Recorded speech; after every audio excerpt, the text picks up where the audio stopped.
In today's video, we're going to be going through and discussing Clavicus Vile's Daedric Shrine quest, and in turn, we'll also be learning about the story of Umbra. To begin, we must find the shrine of Clavicus Vile. Nobody in the game will tell us where it is. We have to find it on our own. Lucky for us, if we're traveling along the Gold Road headed towards Anvil, we might see the icon on our compass. The shrine is located in the West Weald, on the eastern side of the Gold Road as it travels south, near Lake Rumare and between Fort Virtue and the Ayleid ruin of Seadatar. If you travel along the old bridge and discover the Ayleid ruin of Vindicel, you'll be at Clavicus Vile's shrine in no time. Arriving, we see that the Daedra Lord has 3 worshippers, as per usual. The Wood Elf Anadel, the Orc Golgro Burbog, and the Khajiit Maraska. Speaking to all of them sounds like this. I played Lord Vile's game and lost my soul. Small loss, I think. He's a hard master, but he delivers. I gave my word, and an orc honors his word. You approach the shrine of Clavicus Vile. You should not be here unless you have business with Lord Clavicus. We ask about the shrine. Here we worship Lord Clavicus. Do you have business with the Daedra? We ask what business. There are many deals to be made, even with a god. You could find great wealth, or painful death. If you wish to bargain with Clavicus Vile, approach with an offering of 500 gold, and hope the Lord smiles on your offering. Make a bargain or do not. You must choose. If we wish to do a potentially risky bargain, we can speak with the shrine of Clavicus Vile. If we leave now, we don't have to worry about gambling away our life. On the other hand, we could come out of this with some never-before-seen riches. We decide to take the risk. We make our offering. A mortal! Wonderful. Always a pleasure.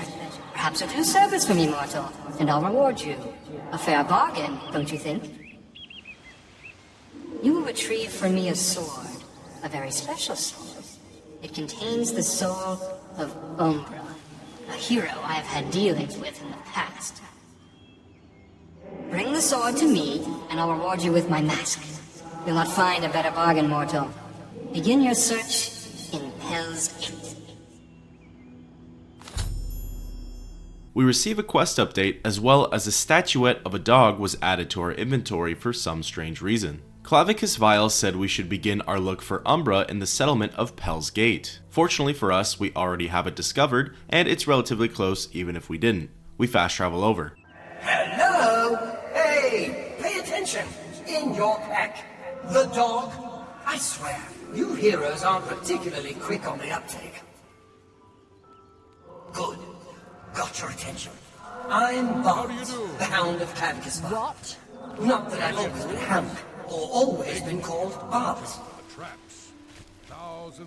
I've also been a Red Guard. For a while I was a scamp, making deals with orcs. But for now, I am his Hound, and I serve the Lord Clavicus. That's never happened before. A word of advice here. You've made a bad deal. This Umbra, bad business. Things always end badly where that one's concerned. Clavicus has always been a little blind to that, and it'll end badly this time too.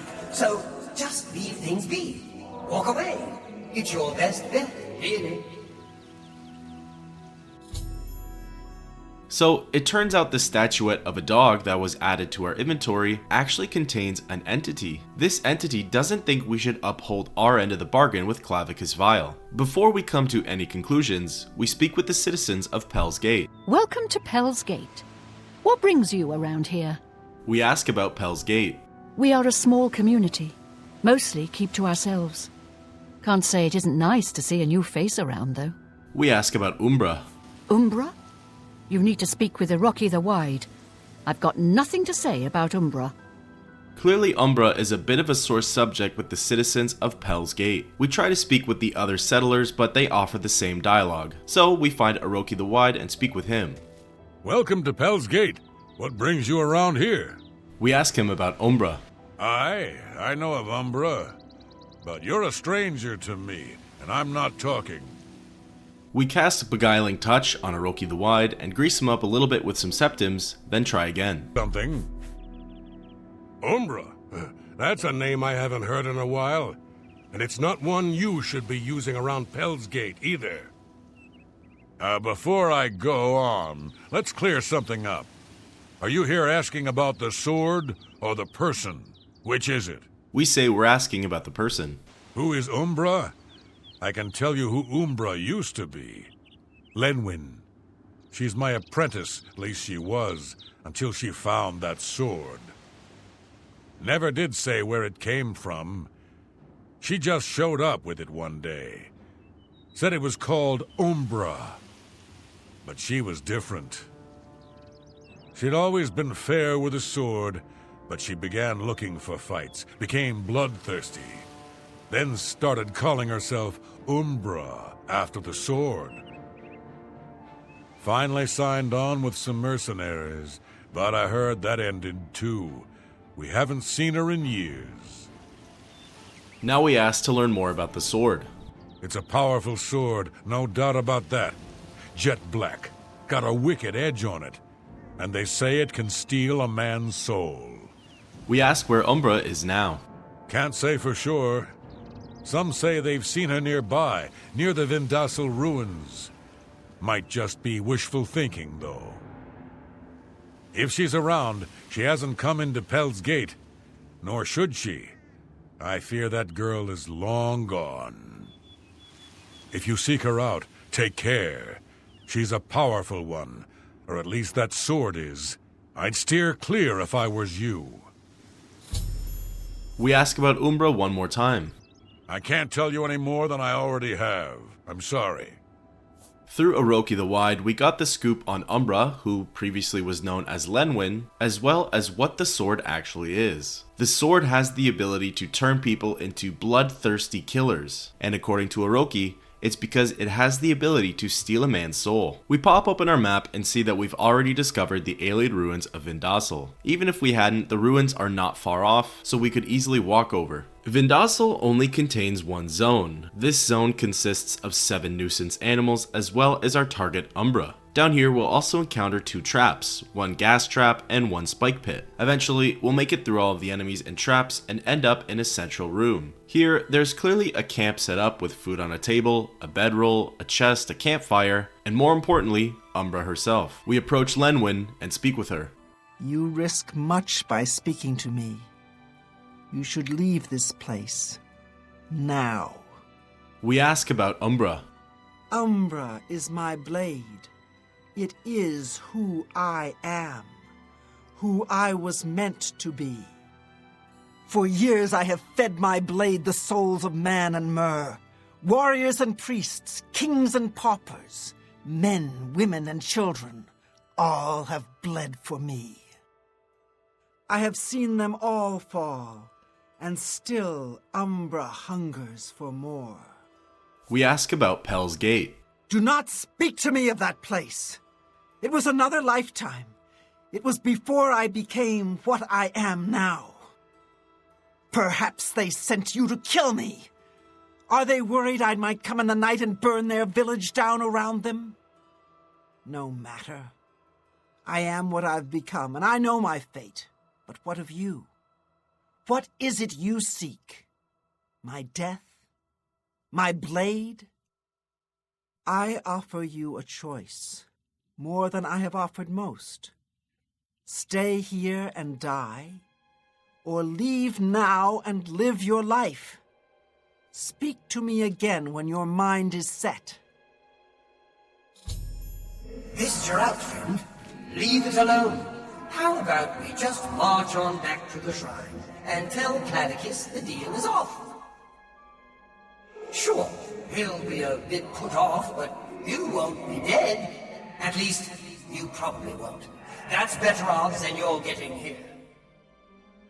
So we're faced with a few options. Number 1 is we can stay and fight Umbra and retrieve the sword. Or number 2, we can return back to the Shrine of Clavicus Vile and tell him we don't have the sword. We're going to explore both options, but first we'll try the pathway of not fighting.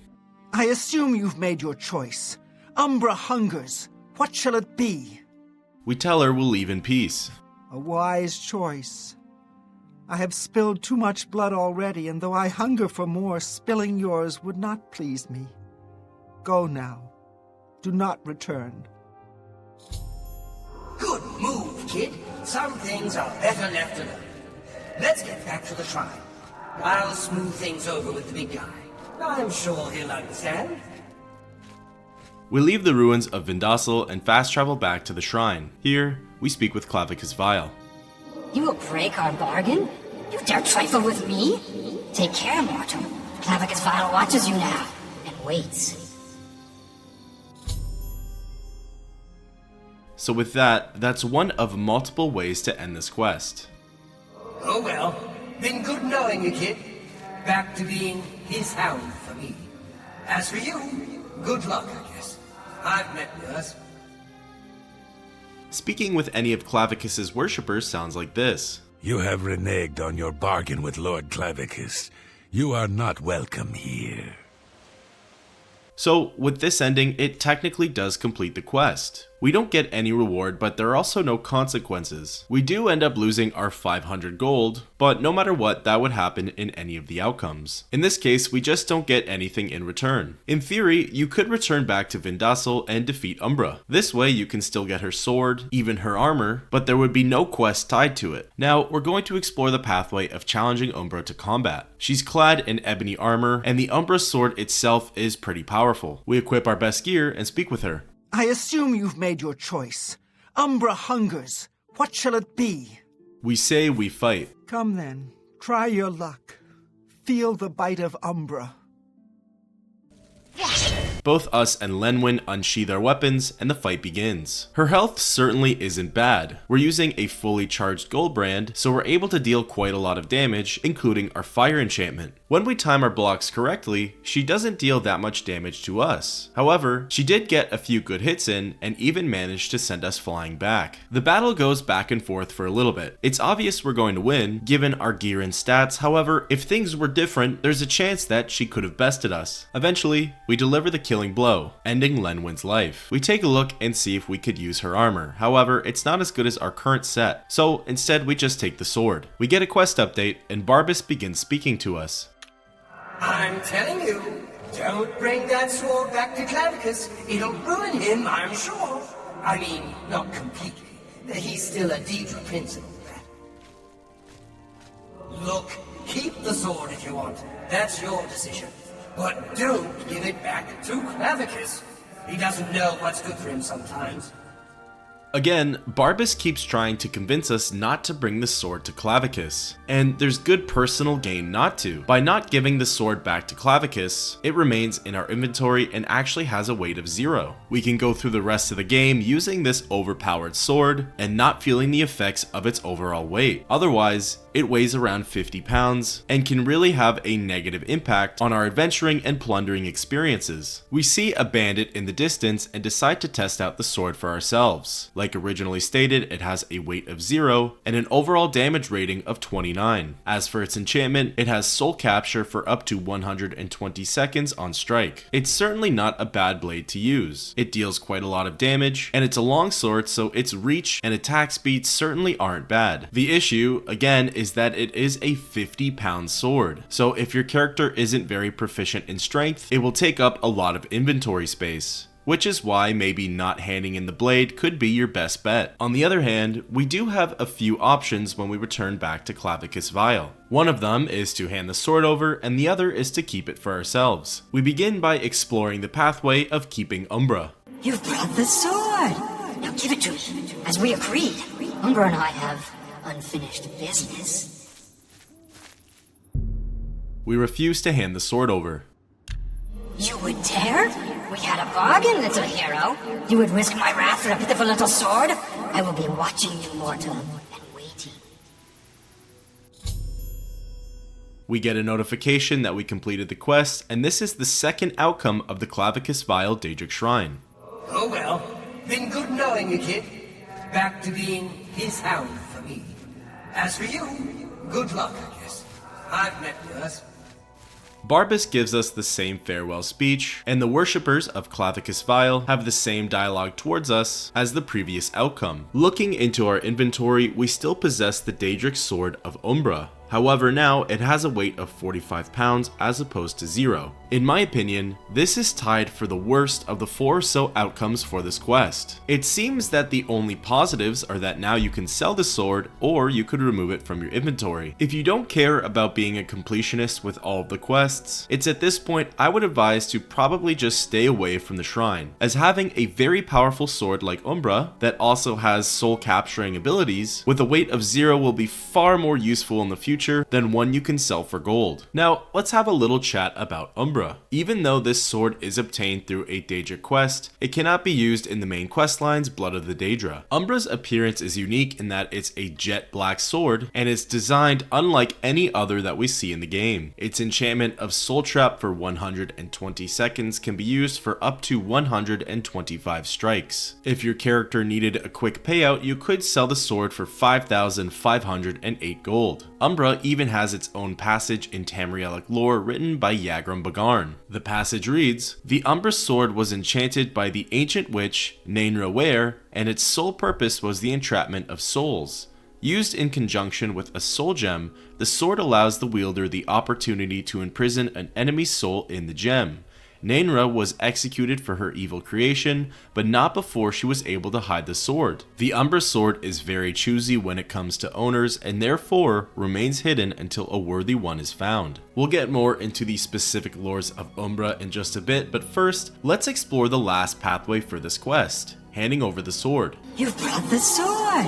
Now give it to me. As we agreed, Umbra and I have unfinished business. We choose to hand over Umbra. Excellent!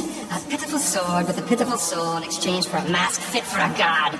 You've gotten the better of this bargain, mortal. Now, I have business to attend to. Run along. Perhaps I'll be looking for you again. We get a quest update, and Barbas gives us the exact same farewell speech. Speaking with any of the worshippers now brings this dialogue. You have pleased the Lord Clavicus. A wise decision. We're awarded with the Daedric artifact, Mask of Clavicus Vile, which can be used for the Blood of the Daedra quest. It has a unique look to it, is heavy armor, has an overall armor rating of 6, and has the enchantment of Fortify Personality for 20 points on self. At this point, you take your pick of whether or not you want the enchanted sword with soul capture, or the enchanted helmet that helps your personality. It seems like the best 2 outcomes are to hand the sword in to receive the Mask of Clavicus Vile, or, like I said before, to stay away from the shrine and keep the sword as a 0 weight item. The Mask of Clavicus Vile also appears as an entry in Tamrielic lore written by Yagram Bagarn. The entry reads, "Ever the Vain One, Clavicus Vile, made a mask suited to his own personality. The bearer of the mask is more likely to get a positive response from the people of Tamriel. The higher his personality, the larger the bonus." The best known story of the mask tells the tale of Avale, a noble woman of some renown. As a young girl, she was grossly disfigured by a spiteful servant. Avale made a dark deal with Clavicus Vile and received the mask in return. Though the mask did not change her looks, suddenly she had the respect and admiration of everyone. A year and a day after her marriage to a well-connected baron, Clavicus Vile reclaimed the mask. Although pregnant with his child, Avale was banished from the baron's household. 21 years and 1 day later, Avale's daughter claimed her vengeance by slaying the baron. Before we close out this video, let's see if we can answer 2 important questions. One is what happened to Lenwyn, and the other is what exactly is Umbra. Beginning with the former, we unfortunately don't have clear answers on this. Umbra is a wood elf originally named Lenwyn. Lenwyn was a settler at Pel's Gate and apprenticed under the Nord, Oroki the Wide. We don't know much about Oroki other than he's a barbarian, so Lenwyn was likely learning the techniques of close combat directly through him. It was through these acquired skills that she was able to defeat a lot of opponents using Umbra, which eventually led to her mind being poisoned, as she says her and the blade are one and the same now. She admits that at first she killed only those she thought as her enemies, but as time went on, the sword's so-called insatiable hunger for souls led to her killing the innocent, including children. She's aware of her horrific actions, and that's why she resides deep in the alien ruin of Vindasal, to stay away from the unsuspecting. As for the sword, it's never stated how or where she found it. All we know is that there's clearly some dark magic attached to it, and Clavicus Vile wants it, which, those two facts put together, definitely spells trouble. Now, this leads us into the second question, which might also shed some light for the first question.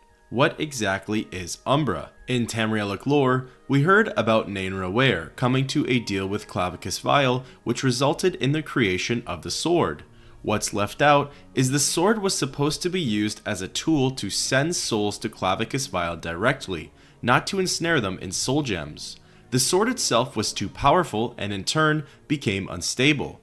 Clavicus himself had to infuse some of his power into the sword in order to regain control over it. However, the sword's instability was actually a lie spun up by the witch Naenra, and this excess power given to the sword actually allowed it to become its own sentient being, aka Umbra. This is where the story continues, and Clavicus Vile, enraged, has Naenra Ware executed. However, before he can take back his power, she hid the sword from him, making it lost to time. And as time goes on, Umbra goes through the cycle of being found and wielded by a mortal, who in turn slowly becomes claimed and possessed by the blade.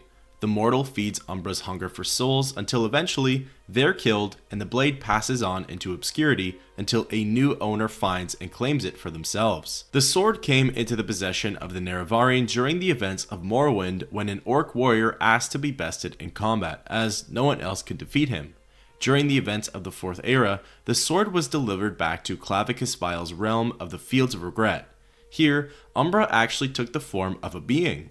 It's said to have been a dark black figure with no features other than two empty holes for eyes. Umbra managed to take away some of Clavicus's power for itself. Through the aid of two Dunmer, Sol, and Vohan, the three created a floating city called Umbriel, which was powered by souls and acted as a way for Umbra to get away from Vile's Daedric realm. Through this action, Umbra and Vohan became one, calling themselves Umbriel. Important to note is that at this point, Umbra the being and Umbra the sword had become two different entities. Anyone who possessed the sword while Umbra the being was not there to stabilize it was driven insane. The floating city of Umbriel was summoned back to Mundus in year 48 of the Fourth Era. Sometime later, the sword was actually used against Umbriel and Vohan, and the two were separated into their own beings once again. The sword was thought to have been destroyed after these events, as Sol and the sword disappeared into smoke and Clavicus regained his lost power. The sword, however, makes an appearance during the events of Skyrim, as the Dragonborn must defeat Cressitus, an imperial treasure hunter who had happened across the sword during a mishap on one of his adventures. The sword consumed him, and he began calling himself Umbra. The sword must have found its way from Morrowind to Oblivion, either by Lenwyn herself or by someone else, potentially someone she killed. Lenwyn was likely marked as soon as she came in proximity of the sword, exactly like what happened to Cressitus. Perhaps she was injured and the sword healed and manipulated her. If she was testing her combat skills out in the wild and ended up gravely wounded during battle, this could very well have happened. Umbra would have sensed Lenwyn's life force depleting and took advantage of her, poisoning her mind. It seems like the events of us returning the sword back to Clavicus Vile are canon, as the sword is then brought over to the Fields of Regret, where the rest of history plays out. Thus concludes the story of Umbra and Clavicus Vile's Daedric Shrine quest. Until next time, keep on adventuring.